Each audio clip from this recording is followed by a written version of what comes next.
400 years ago, the adventurous Portuguese explorers who discovered and claimed Brazil for the crown of Portugal sailed into this picturesque harbor and called it Rio de Janeiro, or River of January, because they discovered it in the month of January, and they believed the beautiful inlet into which we now sail was the mouth of a river. As we pass within the shadow of this gigantic promontory, known as Sugarloaf, we wonder if the white men who first saw it could have dreamed that it was destined to become the mighty sentinel of an enchanted metropolis with a population of over 1 million inhabitants and a reputation of being the most magnificent city in the world.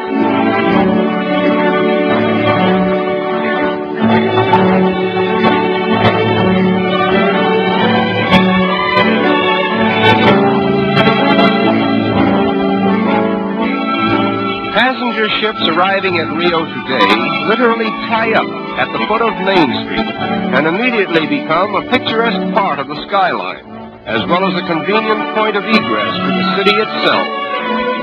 Rio de Janeiro is not a manufacturing city. Therefore, there is a preponderance of foreign goods on sale in all the smart shops. Nevertheless, foreign influence has not changed the strong allegiance which the Brazilians have for their native continent. They proudly proclaim themselves South Americans, and they very much resent the North Americans' alleged monopoly of the word American.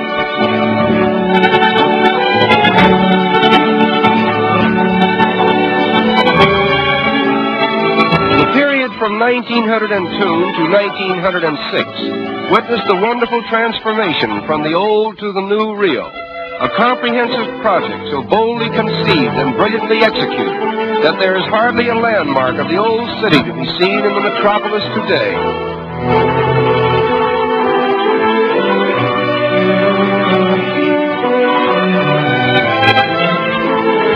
The most unique feature of the clean and spacious streets is the decorative mosaic work that adorns the sidewalks. Almost every block has a pavement with patterns so individual in design that one could find his way about the city by becoming familiar with them.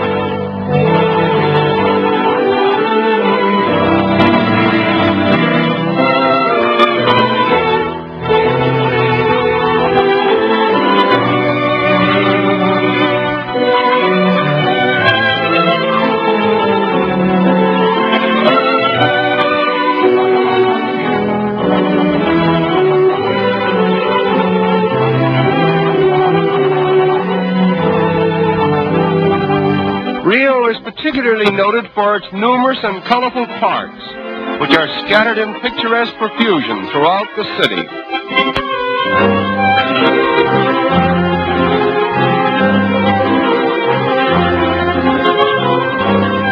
In 1808, the King of Portugal was forced by Napoleon to abandon his country and reestablish his throne in Brazil. When he arrived in Rio, he brought with him, among other things, the first tiny sprouts of the famous royal palms, which he planted here. It was decreed that only members of the royal family might have the privilege of cultivating this particular species of tree. But time and nature have overruled the regal command, and the royal palms that were meant to be the exclusive property of Portuguese royalty are now the common heritage of all Brazil.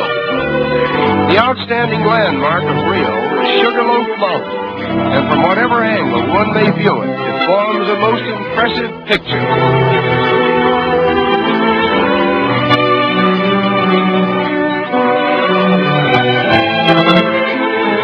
Swimming is one of the most popular sports in this pleasure-loving city. Consequently, many attractive swimming clubs have been erected along the picturesque shoreline. The architectural designs of these clubs are unusually distinctive, and many of them are actual reproductions of famous institutions in Spain and Portugal. Among the many fine boulevards in this city of splendor, the most beautiful is the Avenida Beira Mar, with its marble promenade encircling the waterfront for a distance of 5 miles.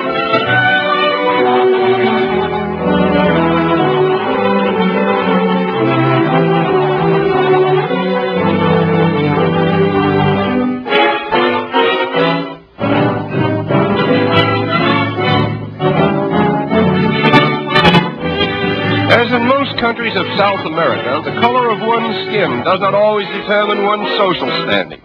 As a matter of fact, the racial color line seems to be so thinly drawn that it has become a haven of toleration for all races.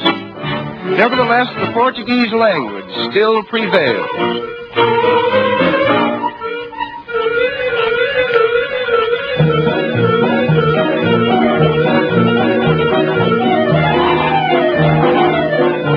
In the business districts of the city, there are a number of tiny shops where the more industrious young ladies of Rio earn their livelihood.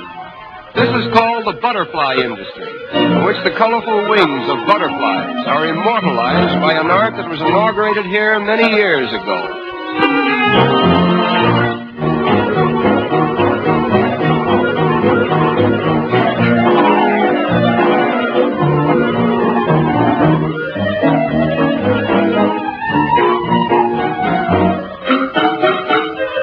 The design is first painted on glass, and the delicate butterfly wings, which have been carefully assorted for their best colors, are cleverly worked into the design and held in place by adhesive tape. Another layer of glass is finally placed over the tape, and the wings, thus preserved, will hold their lifelike colors indefinitely. There are over 700 different species of butterflies in Brazil, and they are much larger and more colorful than those of North America and Europe.